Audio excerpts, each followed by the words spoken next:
Dear daughter, I'm writing this with a lump in my throat, because what I thought was love turned out to be a trap. And if you ever find yourself in this situation, I want you to have a beacon amid the confusion. It was a sunny afternoon, and I had just returned from work. He greeted me with such a warm smile. The flowers on the table looked more vibrant. He always did that. Small gestures that seemed full of affection. It was comforting. It was sweet. When I started talking about my plans for the weekend, he included himself in every detail. We can do this together, right? His voice sounded soft, his gaze deep and attentive. But there was something there that I didn't perceive, a slight pressure. I didn't see it. I didn't want to see it. And it was at that moment I realized that wasn't affection. It was disguised possessiveness. The words danced in my mind, but I was still mesmerized by the way he looked at me. Instead of feeling free, there was a weight, as if every choice needed his approval. Every plan I suggested was met with a look that seemed to calculate the space I occupied. The lesson I learned, my daughter, is simple yet powerful. Pay attention to the signs. They are subtle but revealing. When care becomes control, love turns into a trap. The first sign? The way your opinions are received. If you start to feel strange when expressing your desires, that's a problem. The translation of that feeling is clear. Your happiness depends on what I deem right. And the boundary? Never forget to assert, I need to be heard. My choices matter. Always remember, sweetness is not always safety. There were moments when, looking at him, I could see the good that existed. Memories of laughter and peaceful nights filled my mind. But those memories were like shadows, dancing around what truly mattered. And in the process, I became a spectator in my own life. Looking back, I realized that his kindness came at a price. He always appeared understanding in the small things. He encouraged me to talk about my dreams. But deep down, there was a subtle control. An invisible thread connected our conversations, leading me to believe his interest was genuine when, in reality, it was disguised possessiveness. One time, during a dinner, I mentioned the possibility of traveling alone. His smile instantly faded. The words that came out of his mouth were not what I expected. Why would you need that? Aren't we happy together? He didn't see the trip as an opportunity for growth, but as a threat. And there, in front of everyone, my desire was silenced. That night was marked by a heavy silence. The weight of expectation in his eyes left me breathless. I tried to justify my feelings even to myself. Of course, I'm grateful for his company. But the truth was different. There was something much deeper unfolding. A vicious cycle of validation I was chasing. When he was happy, I felt I could be happy too. But it was a distorted happiness. A well-camouflaged trap. And in that scenario, time began to drag. The feeling of freedom slowly evaporating, like steam on a fogged mirror. It was as if I was always seeking approval, navigating through turbulent waters. Every time I expressed a wish, I could hear his distant laughter, as if I were trying to speak in another language. "You're exaggerating," he would say, in a tone that seemed gentle, yet echoed like a sound in an empty hallway. I remember one day when, after months of hesitation, I decided to sign up for a painting class. I thought it would be liberating. I was excited, but as soon as I shared the news with him, his expression changed. He tried to hide it, but the tension was palpable. "Wouldn't it be better if we did something together? Like have dinner?" He didn't outright oppose me, but the way he diverted the conversation made my enthusiasm wilt. Then, one night, while I was reviewing the portraits I had painted, I realized that there was not just paint on the canvases, but a piece of me. In them, there was color, movement, and above all, freedom. The freedom I no longer felt in real life. Each brushstroke carried repressed desires and suffocated dreams. There, through art, I could scream what I couldn't say. I needed that experience, not just to paint, but to rediscover myself. And so, on a whim, I decided to confront him.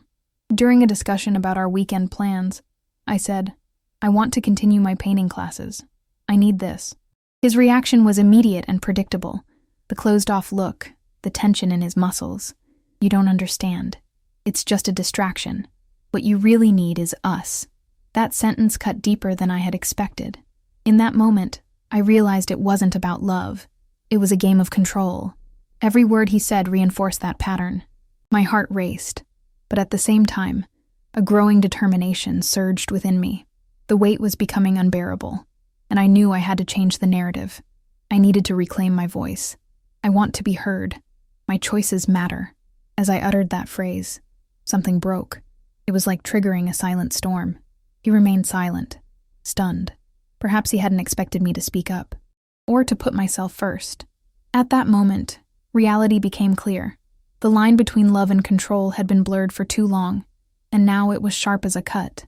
The path ahead wouldn't be easy, but I knew the first step was to recognize that sweetness doesn't always equate to safety. Over time, I learned to listen to my own heart amidst the chaos. Each step taken towards self-validation turned into an act of resistance. Painting became my refuge, a space where his control couldn't reach. He tried to counter every new step I took, but little by little, I regained my strength. If you ever feel lost, remember this. Healthy love contains no traps. It is an open field, a safe space. What seems sweet can turn into poison if not cared for, and your worth should never depend on someone else's acceptance. You deserve to shine, daughter. Never forget that. And so, as the brushstrokes became bolder, I began to rediscover parts of myself that I had buried under the weight of his control. The colors were not just paint. They were cries for freedom. Each session in painting class became an act of silent rebellion against what my life had become, a routine with no room for authenticity. I had left home in search of a breath of fresh air, and instead felt suffocated. The world outside seemed so vibrant, while within four walls I was just a shadow, reflecting others' desires. Art was a bridge, a way to connect with the essence I had almost forgotten. On a cloudy morning, I felt a wave of courage. I looked into the mirrors of my soul and saw a woman who wanted to live fully. My determination grew like a flower breaking through hard soil, yearning for light. I realized I needed to go beyond the internal struggle and make a bold move, show him my true self. But the conversation that followed wasn't easy. I found him on a random day, sitting on the couch, staring at the television screen, but clearly distant. The atmosphere was tense, like before a storm. When I mentioned my classes, his response was instant. "Why do you still need that? Aren't you happy here?" That question hit me like a hammer striking a vulnerable surface. I was overwhelmed by a deep sadness, as if a hole had opened up inside me. I wasn't seeking approval. I wanted to be understood. And, amid the thoughts swirling in my mind, I recognized that this conversation would never end well. He didn't want to listen. He wanted to control. "I'm not asking for your permission," I said, my voice wavering between insecurity and determination. He raised an eyebrow, disdain evident. "Do you really think painting is going to change anything?" His tone was no longer gentle. It was sharp, like broken glass. In that moment, I faced the reality. He didn't see my worth. That was a turning point. I began to feel the weight of the memories, those moments we had built together, which, in reality, were rooted in the need for control, rather than genuine love. Deep down, everything fit into a pattern. His need to have everything under control, to mold me according to his vision. The echo of that discussion lingered in the walls of my mind. And as I walked away that night, I realized I had two choices: keep fighting for his attention or seek my own path. The desire to be loved for who I was began to be overshadowed by the need to not just be tolerated, but to be celebrated. In the following weeks, I dove deeper into painting. The canvases became witnesses to my transformation. I created shapes and colors that spoke of my struggles, my fears, but also of the strength that was beginning to emerge. Each piece I completed was a small victory against the imposed silence.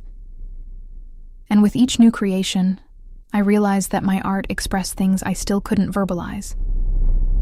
During a local exhibition, I found myself in front of an audience gazing at my paintings. Instead of seeing their critical gaze, I saw admiration on the strangers' faces. It was liberating. In that moment, I realized I could be rewarded not by someone's approval, but by the pure appreciation of my work. People saw something in me that I couldn't see. My fears began to dissolve like mist in the sunlight. That night, I came home with a smile on my face. I even felt light, as if I were floating. But as I opened the door, reality hit me hard. He was there, standing with his arms crossed, like a judge ready to deliver a sentence. "I think you've lost sight of yourself," he began. "These exhibitions, they're a distraction. You're distancing yourself from us." The tone he used reminded me of all the times I tried to justify my desires. But I wouldn't get caught up in that dance any longer. "You don't understand," I replied, now with more confidence. "This isn't just about art. It's about who I am. If you can't accept that, then what do we really have?" His expression shifted to frustration. The look that once held possession was now filled with disbelief. The tension in the room was palpable. There was a thin line between love and control that had become more visible than ever. He wanted to continue shaping my reality, but with every word that left my mouth, I felt more free, less trapped. "If you want to lose me because of who I am, then maybe this love isn't love," I said, feeling a bittersweet kind of relief. The words flowed from my lips like the last drop of long, stagnant water. The silence that followed was deafening. And there, for the first time, I realized that true freedom didn't come from how I molded myself to him, but from how I chose to be myself without apologies. Never forget, daughter, that true strength lies in being authentic. Love should be a reflection of freedom, and if it isn't, the battle isn't worth it. If one day you find yourself in a cramped space, remember that sweetness can hide traps. Always choose freedom. You deserve to shine, simply for being who you are. The silence that followed was thick, almost tangible. The words floated in the air like a distant echo of a storm approaching. I knew something had changed inside me.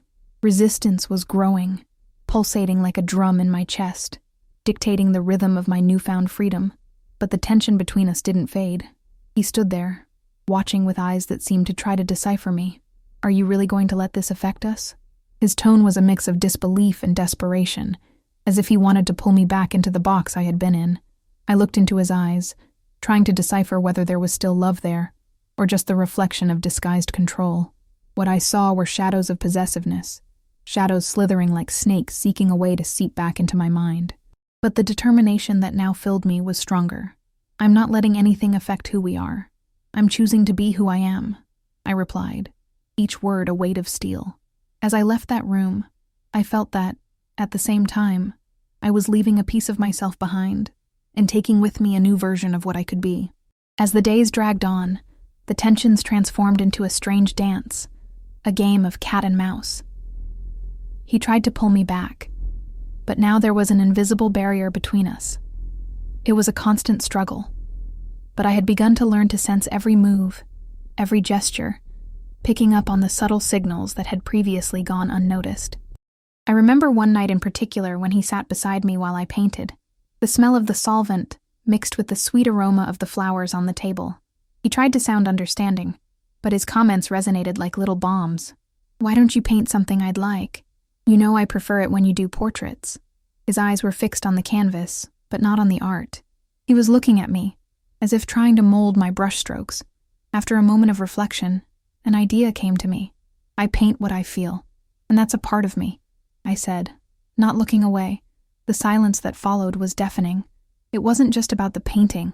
It was about me, about what I needed to say. And deep down, a part of him began to understand that the artist wasn't going to back down. With each passing day, these interactions became a thin line between love and control. He tried to silence my voice, and I, on the other hand, tried to shout through colors.